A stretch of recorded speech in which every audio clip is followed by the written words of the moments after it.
Take up one right, okay, 745.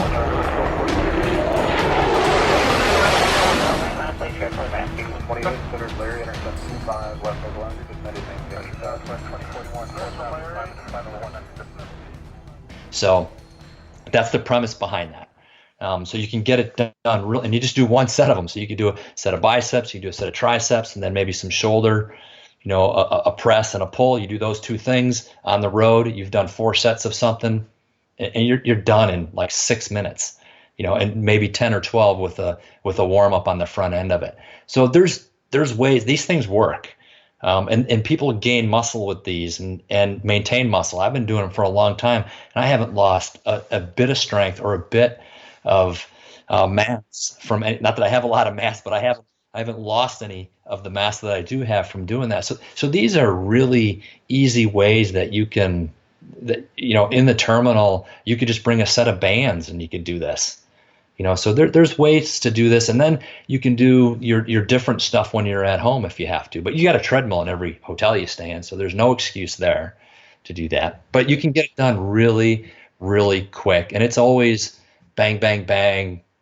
Jet to the hotel, to dinner, then get some sleep before you fly the next day. But you can do this and still meet everybody in a half an hour for dinner. That's for sure. The other thing is what better way to go see the city? Go walk around. Go check it out. Like, you don't have to always get that super badass workout in the hotel gym or wherever. But I think that's kind of the it's more of a psychology transition, because I've heard this from guys, especially friends of ours that we've worked with for years, and people that we've known who are working behind a desk as part of their aviation career.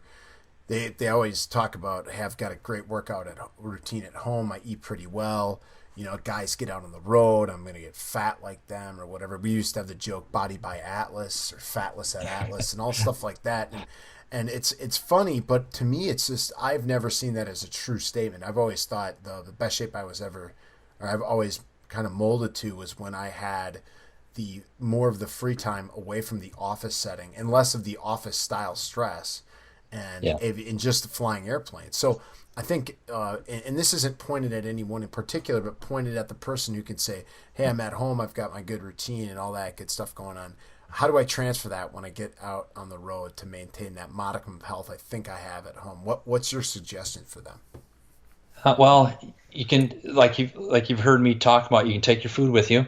So there's a lot of stuff that you can bring with you. And again, the high-fat diet helps a ton because you don't have to bring as much. You've got privileges because you've got your known crew member. Mm-hmm. I love that. I miss that like crazy. But you can get eggs through. You can get a lot of stuff through. You can get so much more through than I'm ever going to get through now, not being, in the industry. But you take your food with you. So bring what you can. You can bring avocados. You can bring cans of olives. You can bring olive oil. You can bring coconut oil. You can bring your protein powder. A small blender or an immersion type blender, just a little spinny hand thing that runs off a battery. You can bring lettuce, because you're too quick through places that you're not going to find a grocery store more than likely next door to where you're staying.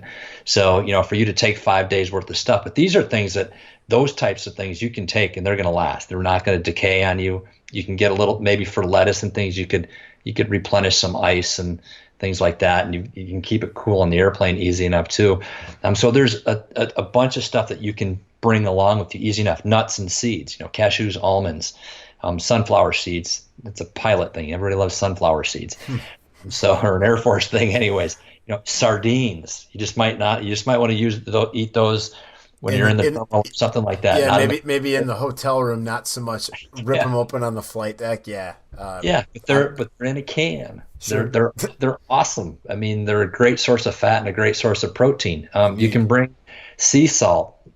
Get a sea salt, stevia. I'm jumping on the sardines bandwagon here. This is they're not a sponsor of ours. I wish they were. I believe they're called Wild Organics. I have to look them up. They are the sardines of choice by myself. They're what do they call it? Sustainably caught. Okay. They pack them in olive oil. They've got all sorts of different tastes. or flavors. They've got a marinara and stuff like that. That I love them, and I've started taking them. There. Oh yeah, here we go. I got them. Wild Planet. Wild Planet. So I gotta write that down. yeah, get Wild Planet sardines. They're awesome. You can actually, if you want, very shortly here when we hit our 13,000th member, by the time this podcast goes out, we'll be well past 13,000. You guys can go to the TPN Facebook group and the app, or the website, wherever you get your TPN fix from. You can go and click on our Amazon link. Right now, it's just a placeholder with everything explained for the Professional Pilot, which is a fantastic book. If you don't have it, go get it. I own it. I've actually donated it to my squadron because it's so awesome. But when you go in there, you can search for anything aviation or otherwise related that you would get on Amazon. Buy it, and a couple of pennies will go over to TPN and keep the TPN airship afloat. But with that said, Wild Planet makes some fantastic stuff. I've had their sardines. I've had a few of their other canned fish varieties. It can be a little pricey, but definitely worthwhile if you want some quality and try to save the planet, your own little way at a time. I've also do some other brands like even just the Bumblebee tuna and some of that stuff. They have stuff packed in olive oil. Even so, if you like, you're just like, oh, that gets old. They've got lemon, dill, garlic, which is another one you might want to avoid on the flight deck. But they've got like jalapeno stuff and that mix. I'm telling you, I thought I was going to hate this stuff, and there are times where I will eat that and that alone for lunch, and it lasts me for a while because it's so high in fat and it tastes delicious. So in case you guys didn't figure it out, I'm a big believer in Frank. But yeah, so just so anyways, I didn't mean to cut you off there, Frank. I see. No, that's all. I saw an opportunity to jump in, and I wanted to make sure that people knew where to get some of the stuff. It's all good stuff. I haven't heard Wild Planet. Sardines are new to my diet too, and they saved me tonight. So because I didn't have anything thought out, so I just threw a can of sardines on my salad. So at least I got some protein on there because I'm still a meat guy. I like to have my protein, and I need it with my working out too. But so just by taking all this stuff, and carrying a good sea salt, carrying stevia to use as your sweetener. There's a product called Yum Butter. It's actually made by a colleague and a buddy of mine here in Madison, but it's peanut butter you can get in a big 8-ounce squeezy pouch, and he's got goji berries, acai berries, things like that are mixed in with it. He's got almond butter, peanut butter, sunflower seed butter. So those things you can just, if you have to, you just squirt it in your mouth. Great. So these things, like the lettuce, now that I rethink this a little, the lettuce is going to be a little bit harder to take with you, but the lettuce you don't have to take with you because you can go get the salad. You can go get the pile of lettuce from the terminal, and then you've got your avocados, you've got your olive oil, you've got your coconut oil, you've got your sardines if you want, or you got your tuna, and you can throw that on there and you're set, you're golden.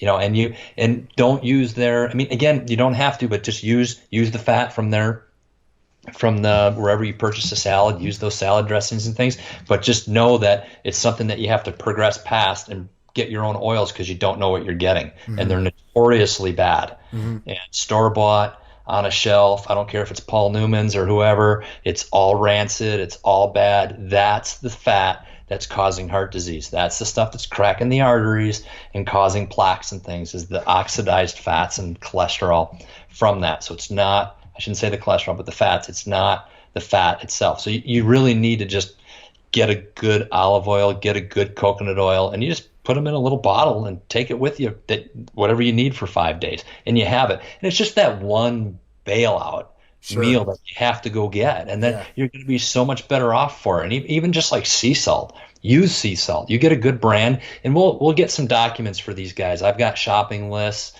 a little bit of a guide on all these things I'm talking about, what to replace with what, brand wise, what's a good brand and things. But go get those things and bring them with you because it's transparent. You won't know any different. You don't care what olive oil you're using. You don't care what kind of salt you're using. You probably don't use salt. But if you have the right sea salt, you have the right olive oil and things like that, you can use those things, and those are going to make a huge difference in your life without you changing anything. It's not like, you got to go to the gym and do Olympic lifts today. And you're like, oh my God, I don't want to do that. This is all, you use olive oil. You use salt. Yeah. So just use these, and and it's all good for you, and it's going to help your physiology and your health. which is critical. Yeah. Okay, so this is something I used to do a little bit of this. We talked about it a little bit before the podcast. So bulletproof coffee, bulletproof tea. I used to do bulletproof coffee, and I remember it was butter and coffee, and I think MCT oil and some other stuff. And to be honest with you, it tasted great. I actually really liked it. I gave up on it a little quickly. I've thought about going back to it, not as a every morning thing, but just as a more of a get through some parts, kind of changing up the diet a little bit when I get bored with one thing, eating eggs every morning or whatever. Can you just go into that just a little bit for me and for everybody else out there? As far as what the bulletproof coffee and things Yeah, are? and kind of what Yeah. it's doing for you physically or physiologically, because I kind of have an idea, but at the same time, I mean, if you told my dad that, hey, if you consume two big cups of coffee filled with butter and all this other good stuff in there, Yeah. and it tastes delicious, he'd look at you like, what are you, crazy? And I'm like, no, Dad, seriously. And my dad has, for some of the guys that are out there, some people know, some people don't. My dad has got severe rheumatoid arthritis, and he is on a major brand of anti-inflammatory, and it's coming up not working for him again. And one of the other major medicinal plants that are out there to help him out, unfortunately, is not only not legal in the state of Wisconsin for his type of issue, but is not federally legal, so he's unable to use that. I'm trying to help him find some dietary stuff, because my dad is a sweet tooth man. And with that being said, he's a huge coffee drinker, and I've heard that bulletproof coffee may have some anti-inflammatory Yeah. stuff that comes with it. So if you could explain a little bit about how what it does to your physiology, and also how to make it, because I think some dudes who listen to this, and dudettes, of course, I always leave the ladies out, and I feel terrible about it. I guess we all just lump pilots in like together.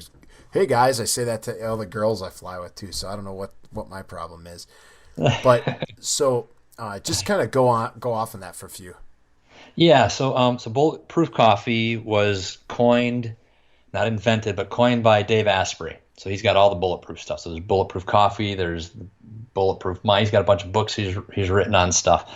But he's the guy who really brought that to the United States and I guess the Western world. But it was I don't remember where he was at. He's in India or something. But it was a coffee that they actually made over there, and they put yak butter in it and blended it. And he just, he liked it, and he asked why they were doing it. And it was for the brain and the cognition response to it. So he believed in it. He saw what it did. He felt what it did. And then he did a bunch of research on it. It's kind of what Dave is. He's a real good researcher, and getting stuff out there and explaining why and what it does, and basically what it's doing. And what you do here now, and I come up with the bulletproof tea because I'm not a big coffee drinker, but the bulletproof coffee is actually coffee with yak butter, or you get raw dairy butter here, which we're not getting. You can get in some states you can't. It's illegal. You can get it here in Wisconsin if you're an employee of the farm, but it's actually not pasteurized, not homogenized. So some of those problems we were talking about earlier with all your soy milks and dairy and skim milk things, those convert to sugar. So you can actually get butter straight, from the milk from the cow made into butter straight from that without it being processed. But so that's what bulletproof coffee is, and I make them with teas and things like that. I make them with everything. I'll do it with a peppermint tea. I'll do it with an herbal tea. I'll do it with green teas. Just the same premise, where you're going to put the butter in it, blend it, and then you're also going to add in another fat, which is MCT, like you said, but it's coconut oil. So Okay. What that is coconut oil. Coconut oil is made up of a bunch of oils, and they're called MCT oils because MCT stands for medium chain triglyceride. So triglyceride's a fat, and it's a medium chain length of it. There's so many carbons in them, carbon atoms in them. From 6 to 10 is a medium chain. So there's from 6, I think. So from 6 to 12, there's 5 of them in coconut oil, and then they refine that down. So coconut oil is solid. They refine that down, and they take some of the bigger ones out, and they refine it down to virtually just one of them, which is you might see MCT oil or brain octane, which is from Bulletproof. Yeah. And it'll also be called C8 because it's the C8 compound. So it's the carbon with 8, it's the molecule, it's the fat, the MCT with 8 carbons in it. So they purify it down to that one, and that one's liquid at room temperature. So you add that, and that converts in your body. So that's a fat. You metabolize it into a ketone, like we were talking about before, and you use that ketone for energy, and that fires your brain big time. So that's the one, the caprylic acid, the C8, the MCT oil is very high in it, or brain octane is like 99%. Just that one, it's just caprylic acid or C8. So it's an MCT oil, but it's pretty much pure caprylic acid or C8. That's that one that really fires your brain. Coconut oil is going to be about 40 to 60%.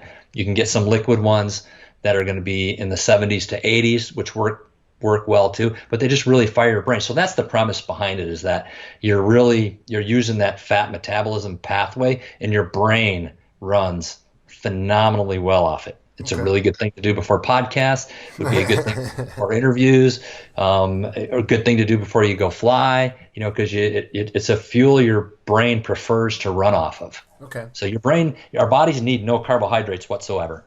But your brain uses some, so you can convert some protein into sugar for your brain to use, but your brain runs incredibly well off of fat, and it runs incredibly well off of that form of the fat, so that MCT. Sure. So that's why it's in there. Okay, cool. Well, we went down a little bit of the rabbit hole there, but that's always fun to do. And if you're having a conversation with me, you're pretty much guaranteed. And like you said, you can make them taste. You use the stevias, you use whole whipping cream, organic whole whipping cream. I mean, you can make things that taste just as good or better than that double frappuccino, and it won't destroy your gut, won't destroy your health, and it won't rip you to pieces. Because I remember what they used to do to me, and I have zero problems with the stuff that I make. And you can make that drink with these things, and it's absolutely good for you. Yeah. The frappuccino is not even close. Nope. So you get the coffee from them, and you got the oils in your bag because they won't spoil, and you're golden. There you go. There's your double frappuccino you can make it 500 calories. And, here's one other thing, because pilots are notoriously what? Cheap. I bet you that you can make maybe not 3 or 4, but each bulletproof coffee that you just made with that giant Starbucks pipe roaster or whatever they have, you could probably make 1.5 of these for every one double mocha or whatever the new drink is these days that you can go out and buy. So you're saving a little bit of money, and you're saving your health. And I think that's kind of what we talked about. And I think we've hit on some of the stuff like training for optimal performance. We talked a lot about how to just be an optimal performer by not doing nearly as much as we think we need to go do, and packing our stuff up. I remember you talked a little bit about how you used to pack all the stuff you used to bring. Well, now we just talked that you don't need to nearly bring as much, but not leaving it in your bag or having it so you have it on the ready.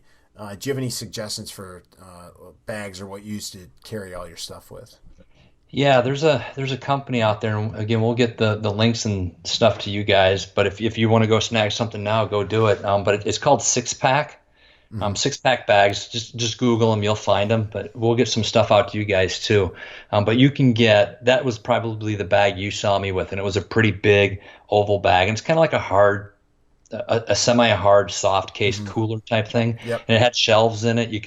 I'd have meals made, and I'd put them on the shelves and things. You'll see when you go to the website, you can get something like that. And that's what I was using with Omega, because it was very similar to the Air Force. I could carry what I want onto their airplanes and things. Yeah. But with American, it was a little different. I had to, it was on top of my wheelie thing, and I had a backpack on my back for pubs and flight kit stuff, because that's just where I had to carry it. But so it's a little bit there, but you can actually get backpacks that have shelves and containers for you to put food in. And you can put your shoes in there. You can put workout clothes. So for day-to-day at home, Air Force guys, commuter people, whatever, just day-to-day in your life. But they got tons of different variants of it. A really nice product. that it'll last you forever. They're not the cheapest things, but they're not outrageous either. But it's an awesome thing to do to carry. If you're traveling like we are, you can carry enough. You can put that kit together kind of like we almost just formulated here, and have it with you the whole week, no problem. Okay. And it could just be your workout bag too. Now that's something that I could even look into, because I'm trying to make a decision if I want to swap out bags. Also, if you do go to Six Pack Bags, because they just got a nice little plug from Frank and Adam, make sure you tell them that the Pilot Network sent you, and they should get a hold of us. Well, we will set that up for them, because I actually have an account with them, but I don't have it completely set up. So if you want to give us a couple days, probably by the time this airs, we'll have that in place for you guys. Yeah, there you go. Awesome. And I think what we can do too is we'll put a bit of a kit together for you guys. I'll pick a bag that can kind of be your flight bag and your lunch bag. So it might be that backpack one, and you can it'll have enough in there for you to put, oils, avocados, stuff like that. And then you can have your checklists and your pubs and things like that in it. We can kick that around and try and put a little kit together and say, this is what you order. Yeah. And see, I love that. That right there. What are you doing? You're making a checklist for success into the health world for pilots. And what do pilots love? They love checklists. And I think on the note of checklists and how we're going to start closing these up. So Frank is our first ever guest to run through the new TPN segment called Memory Items. This is basically what Frank wants us to take away from today. These are the things that he feels are most relevant to what you need to know. These are his memory items that we're going to run through. The first one that we're going to talk about is, what is something that every listener to this podcast, to include myself, should go out, read, learn today to improve their position as an aviator? Well, there's more to this list, but these are what I could remember off the top of my head. And we can post this. I'll give this as a tasker for you. So you have to find the instructor award in the squadron, okay, and take a picture of that plaque, because it's Gary Tenney. So he was one of my first instructors. He probably was our squadron commander when I first got in. But these were his rules to live by, and I think there's more than 4 that I have here. But these are the ones I could remember off the top of my head. But they're along these lines, and one of them is, the good pilot will kill you. So no matter who you're flying with, don't get complacent. Be always watching each other. No matter how you can have the chief pilot for Delta sitting next to you, and he's the best hands, best guy, never had an incident, but you got to watch out. The good pilot can take you out too. Be on the ground, wishing you were in the air, not in the air, wishing you were on the ground. So make those decisions, correctly. According to your ops plan, your operation guides and things, but don't be, in the middle of something that you can't get out of. And that goes right into the third rule, which is, don't put yourself in a position that requires all your skill and cunning to get out of. So, again, make those decisions early. Make sure that you don't, push yourself into a corner that's going to take everything to get out of that situation, and live to fly another day. Those are the rules. I'd say that's a pretty good one. I love the last one there. So those are something that all of you, to include myself, read, heed, learn today, and start applying it. So my favorite one of the memory items. What is something that you would have told the 20-year-old Frank, the 30-year-old Frank, and the 40-year-old Frank that he should do, that it is a must do? He has to do this. Well, at 20 years old, I'd say retire a few years in your 20s, and that's probably not realistic. I'm saying that because I actually got lucky and got to do that, because I pretty much followed the rules. I went to college. It was like Opie Taylor. I'm drawing a blank on his name. Ron Howard. Richie Cunningham, Opie Taylor, all this stuff. I did the right things, that the American boy was supposed to do: go to school, get married, do all this stuff. But I actually, because I was a guard bum, I actually got to retire for a good 9 years. from probably 25 to 34 before I became full-time at the Guard. So I had a lot of control, especially when I got to that major pay. I could really pull it off easy. I could just pick and choose when I wanted to work. I could go for a bike ride if it was 90 degrees out that day and it was going to rain the rest of the week. So so I was lucky in that, but that's a tough one. I got lucky there. So, but 30 years old, don't eat the sugar because it'll catch up with you. And it was all the stuff I was talking about. And I mean that honestly. I don't mean that because I'm the nutrition guy here, making this, pitching something. It really is. And I was racing and training a lot, and I was drinking sugary drinks, gels, all the power gels and stuff. Every 15 minutes is what they recommend for you to take those things. And I was doing it day in and day out. I was eating all kinds of bars. My food 25 years ago flying was Cliff bars and Power bars and Lara bars. And those things are just they're not horrid. They're not a Mars or a Milky Way or something, but they're just pumped full of it. So I wish I wouldn't have been doing that. And then at 40, I'd say into my late 30s into 48, I had this intent and I kind of did it, but I kind of didn't do it. And that was just to walk away from the racing. And that was because, again, the duration, it was too long. It wasn't what was healthy for me. And it was taking a toll on me. And I did a lot of it that I didn't need to do. And I pushed myself to where I got real sick, which I touched on before. So I wish I'd have been a little bit smarter in that aspect later in my life. I think everybody can take something away from all of those pieces and incorporate them into their own life. I know I can, especially because I'm coming up on that 40 thing, and I've just made some decisions that I would say are. I'm hoping that the 50-year-old or 60-year-old or 70-year-old Adam looks back at the 40-year-old Adam and says, that was the right move. Good job seeing that now instead of 10 years from now and saying, oh, I wish I would have done that 10 years ago. So I look at that and I'm hoping that I'm kind of following that memory item right there. All right, number 3 of the memory items. So what was the most helpful advice you have ever received? Oh God, it should be from my mom or something, right? Yeah, it can be from. I've received helpful advice from every single person that I've probably ever spoken with. So you can't just pigeonhole one person, but that's what I get to do to you right now. So you got to pick one. My mom's given me a lot of good advice. There's a lot of advice I'm sure I've gotten that I've forgotten it. I'm sure there's a lot of bad advice that I didn't take that I learned from. So, but I kind of liked, I always thought I didn't listen enough, and I'm a pretty quiet guy. But later in my career, I got a little bit more boisterous, as when I had more of an ass to get chewed and I had more of an ass to throw into the fight. Sure.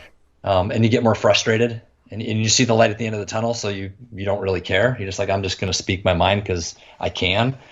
So I think, listen twice as much as you speak because you have 2 ears and one mouth. I think it's a good rule. There's guys, I can name a guy in our squadron, who I won't, but you know who he is. He's retired right just before me over in the sim. But he, when he spoke, because he didn't speak often, but when he spoke, you listened to him. Mm-hmm. So I think that goes a long ways. Yeah. Maybe I should take that advice myself because there's quite a few people that say I talk twice as much as I listen, and maybe 3 or 4 times as much. I make it up for in the podcast, though. I try to keep my mouth shut and let you guys talk. All right, and then number 4, and this one's all you, man. What is your own memory item? Whatever you want everybody to take away that wasn't included in something above. Well, I'll share a quote. If you guys haven't read Tools of Titans, get to the Pilot Network's Amazon store because it's in there. Better be in there. But by Tim Ferriss, a really, really good read. And he had a quote in there, and I use it in my class. I use it to motivate people, and I think it's something that I followed for most of my life. I just didn't have it put together this way, like he says it. But it's this is the quote, and it says, "Show up, do the work, go home. Accept that quality long-term results require quality long-term focus. No emotion, no drama, no beating yourself up over small bumps in the road. Throw away the timeline. It takes what it takes." And that always resonated with me. And I think he put it very well, covered a lot in those 4 lines. I've always just kept moving forward, pushing forward. I'm good at it physically. I'm good at it mentally. The drama, the emotion, the beating yourself up, those are all noise. You have to ignore those noises or they'll distract you. They'll burn you out. They'll ruin your relationships and they'll shut you down. So really it's just keep moving forward and progress. That's what all of this is about. My lifestyle, professionally, everything. It's about progress. It's not about perfection because there is no perfection. Just keep moving forward, keep progressing.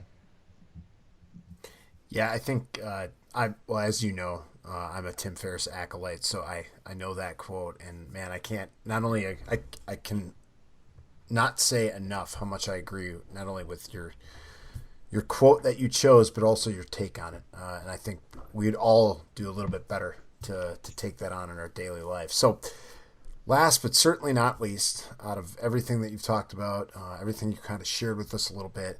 Now, mind you, this is only a very tiny bit of what Frank knows is capable of. So I really want you to go search him out, check it out, what you have. Is there anything outside of your contact stuff? We'll get to that in a second, but parting shots. What do you want to pass on to all the folks out there? Well, I said a lot of stuff, but I hope everyone can take a piece of something that I said and make use of it in their lives. I'm way up that health ladder, and most people are looking just to move up 1 or 2 rungs in their life just to make things better. I hope I gave you some insight on how to do that. Remember, it's progress. It's not perfection. There is no such thing as perfection. Just keep moving.